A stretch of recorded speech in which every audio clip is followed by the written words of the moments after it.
Hello, नमस्कार। मैं हूँ सीमा। फ्रेंड्स, आज मैं अपने अभिनंदन चैनल में आप लोग के लिए स्वर कितने प्रकार के होते हैं और इनके कितने रूप होते हैं और कितने इनकी संख्या होती है, मैं आज बताने जा रही हूँ आप लोग को। तो आइए मैं आप लोग को आज ये दिखा के बता रही हूँ कि मेरा स्वर कितने प्रकार के होते हैं। स्वर की संख्या 11 होती है। आप देख लीजिए, अ, आ, ई, उ, ऋषि, ए, ऐ, ओ, औ। ये हमारे 11 हुए। ये 11 हुए।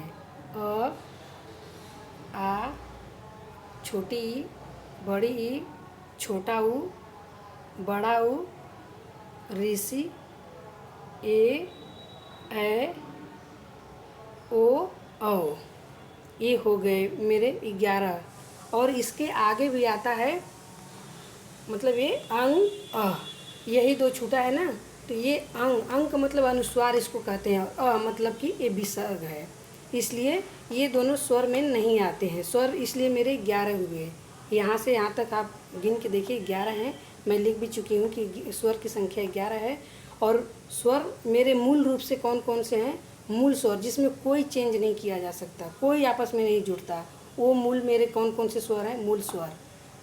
इसमें कुछ नहीं जुड़ेगा, छोटी ई कुछ नहीं जुड़ेगा, छोटा ऊ कुछ नहीं जुड़ेगा, ऋषि भी कुछ नहीं जुड़ेगा। अब देखिए जुड़ने वाले संधि जिसको हम कि जिस ये दीर्घ स्वर कहते हैं, इसमें आ, दीर्घ मतलब जो लंबे आवाज़ में उसकी ध्वनि निकले। आ, बड़ी ई, बड़ा ऊ। अब ये दोनों कैसे ये मिले हैं? अ प्लस अ प्लस आ। अब बड़ी ई, छोटी ई, छोटी ई प्लस छोटी ई बराबर बड़ी ई, जो कि ये बड़ी ई हो गया। अब ऊ, छोटा ऊ प्लस छोटा ऊ बराबर बड़ा ऊ। ये हो गया मेरा दीर्घ स्वर। अब संयुक्त स्वर किसको कहते हैं? ये हमारे यहाँ से ये दोनों अ छोटा, छोटी ई, छोटा ऊ, ये मेरे मूल स्वर हैं और ऋषि। अब मेरे इसमें के ये पूरा हो गए।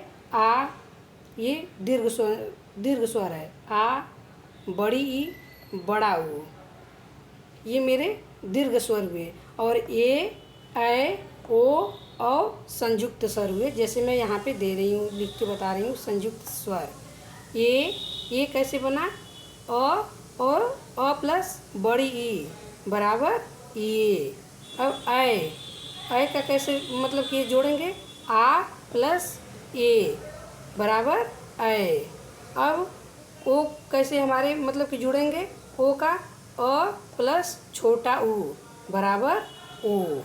अब ये औ है, औ कैसे जुड़ेगा?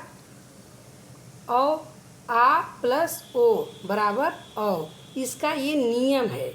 इसी नियम के अनुसार आप कि देखिए, इसका नियम ही ये है। आप इस नियम के कि इसको याद करके आप इसको नियम को समझ लीजिए।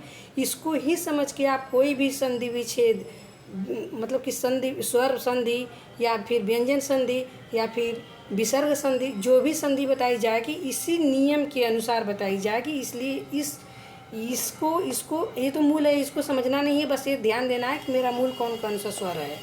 लेकिन ये मेरे दीर्घ स्वर है। ये 3 आ, बड़ी, बड़ा ऊ। और ये मेरे संयुक्त स्वर में आते हैं, ए, ऐ, ओ, औ। अब इसका कैसे जोड़ के ये बना है, इसको ध्यान से ही देखेंगे तभी आगे जो भी कुछ बताया जाएगा मूल थीम उसका यही रहेगा।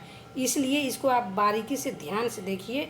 इसको आप जैसे अपने हिसाब से देख लीजिए। समझाने का यही तरीका है, यही रूल है। आप इसको सरसरी निगाह से देखिए, ताकि इसी पे कोई भी कि संधि, आगे संधि जो पढ़नी होगी, ये स्वर संधि, फिर मेरी आएगी वो व्यंजन संधि, विसर्ग संधि, जितने भी हो इसी के आधार पे बताया जाएगा। इसलिए ये बहुत ज़रूरी है और इसको आप ध्यान से देखिएगा। और फ्रेंड्स, मुझे उम्मीद है कि आप स्वर कि किसको कहते हैं, इसकी संख्या क्या है, इसके कि कितने भेद हैं, मूल स्वर, दीर्घ स्वर, संयुक्त स्वर। अब मैं सारे इसके बाद मैं अगले टॉपिक्स में संधि के बारे में बताऊंगी। तब तक के लिए दोस्त मेरे चैनल को लाइक एवं सब्सक्राइब करिएगा। धन्यवाद।